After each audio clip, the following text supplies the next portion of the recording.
What's up, guys? It's Topics here, and I'm actually coming to you with a Patreon requested video.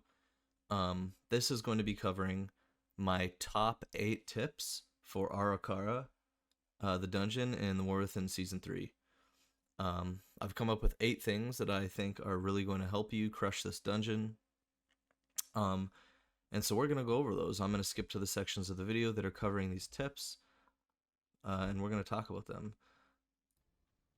So the first one is going to be CCing the patrol attendant on the first pull.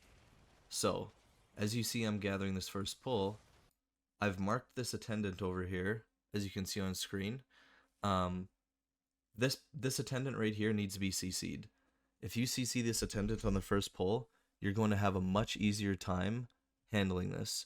I think the main reason this pull wipes is 2 things. Number 1, it's aggro issues. But number 2, it's just too many casts going off, bolting people. You have the mini boss that casts a bolt plus a fear. You have the attendant that casts a bolt plus like a channeled ability. So to have this third attendant here, it just definitely makes the pull way harder than it needs to be. So always CC this attendant. You can polymorph it, prison it, sap it. I think you can hex it. There's a few ways to deal with this. You can freezing trap it with the hunter. Just CC this attendant in any way that you can, and then have your team play on this side, just so that they don't accidentally pull it, and it'll make this first pull a heck of a lot easier. Okay, the next tip that I have is to pull funnel into basically everything that you can. So as you see here, I'm going to this mini boss with some funnel, these crawlers here. And this is a general theme throughout most dungeons this season, but since this is the first kind of comprehensive tip video that I'm doing, I figured I would include it in here. You really want to pull funnel into everything. Mini bosses, actual bosses. There's so many funnel classes this season, like Havoc DH, Arcane Mage, Feral Druid, Assassination Rogue, even Sub Road to an extent. There are just a lot of funnel classes. And so you always want to be pulling funnel into everything that you can. Alright, the next tip that I have is to spell reflect the mini bosses. Obviously, you should spell reflect trash, but spell reflect in the mini bosses in this dungeon is huge as well. So you see this Atik mini boss, this is the third one. He casts Poisonous Bolt, and it only ever goes on the tank. So if you're playing in a group, I would allow them to have you spell reflect it and not kick it, because you can get a lot of spell reflects off on this mini boss, and it's going to do a ton of damage. So again, just spell reflect the mini bosses whenever possible.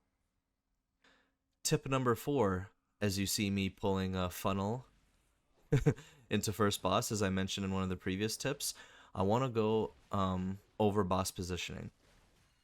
So, you see where these eggs are over here? I want to be tanking this boss maybe like 8 to 10 yards away from these eggs. That way melee can get as much uptime on the boss and the eggs as possible without having to run super far. So you kind of see this distance here is a good distance to be. It's healthy enough where the melee are close, but it's not too close where it's sketchy for the ads, as long as you're stunning and stopping them. Now when the ads are dead, this is the other part of the boss positioning. You want to drop your puddles as stacked as possible and away from the playing area. So you see I jump back to this back part. Eggs never spawn over here. Like, I want to say, like, in this general area, they're going to spawn like more towards the outside of the room. And so this is where you want to start dropping your puddles now. Those ads died kind of slow over there, so I don't think my team is actually going to make it over here to drop the puddles. But I did make it over here, so I'm going to show you this just for the video. You want to sidestep and like stagger step these puddles like I'm doing here to kind of drop them in a consolidated area. As you can see, my team dropped it all the way over there and stuff, which is really bad. But if you can, you want it in this nice stacked area like I did. Now, preferably my team was kind of beside me, and maybe we would have only covered around this area. That's kind of how you want to drop the puddles on this fight. Alright, so going into the next tip is the stag shells. So these stag shells will cast Heroic Leap, which basically summons other mobs if it goes off. and it's basically going to be very, very dangerous if that goes off, potentially giving you a wipe. You just want to prioritize this down. As you see, we're melting this stag shell um, as fast as possible. Even going to the next pull, you can see we're just melting the stag shell. You're probably going to have to do 2 to 3 stops on it before it dies, but that should be our priority target in these pulls. Just to make sure that you don't run out of stops before that cast gets off, because it cannot be kicked, it can only be stopped or stunned. Alright, so the next tip that I have is to skip this pack before a second boss. This pack only has one Overseer and then a couple tiny guys. It's very time consuming and inefficient. It's not really good bang for your buck. So you're going to see where I'm pinging myself and where I'm standing. If you stand right by this railing, you can actually skip down here. There's a few ways. Prot Warrior can leap. DH can leap. Vengeance DH with their leap. You can lock a gate down here. You can also evoke or rescue someone down here, or like Spatial Paradox, which will give you actually the range to pull the boss. And then I think the last way is to have the priest soothe these packs down here, walk by, and like grip the tank down. So those are the 5 ways I can think about you skipping this. I would recommend having one of those ways in your group every time, because playing this pack down here is just super time consuming and inefficient. It's not really good count. Alright, so finishing the second boss off there, another tip that I have is for this last area. This has been highly recommended. How do I deal with this last area? It seems really, really tough. I'm going to do like a very big gather here, and then we're going to talk about how to do this as I get stunned and free myself. Now, obviously, the Overseer casts a Venom Volley, which needs to be kicked because that's going to do a lot of damage. And then there's these webs going out. I think the reason that this is difficult for a lot of people is because of this stacking magic debuff. This tainted blood that's on me. This is a slow, and if you have too many stacks of this, your character is going to be very, very slow. And when the Overseers cast those webs on the ground, you're not going to be able to move out of them in time, and you're probably going to get one shot and die. Now, typically your healer can solo this magic debuff and dispel you around 15 stacks, I would say.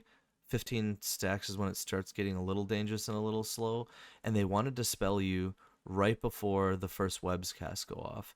If they dispel you too early, those stacks can build up again, and you'll be slowed before the webs cast. If they dispel you too late, you're obviously going to be stuck in the webs cast, but they want to dispel you right before the webs cast goes off. So we're just going to kind of see what this healer does and then talk about it. Okay, so the healer dispelled me, in my opinion, a little early.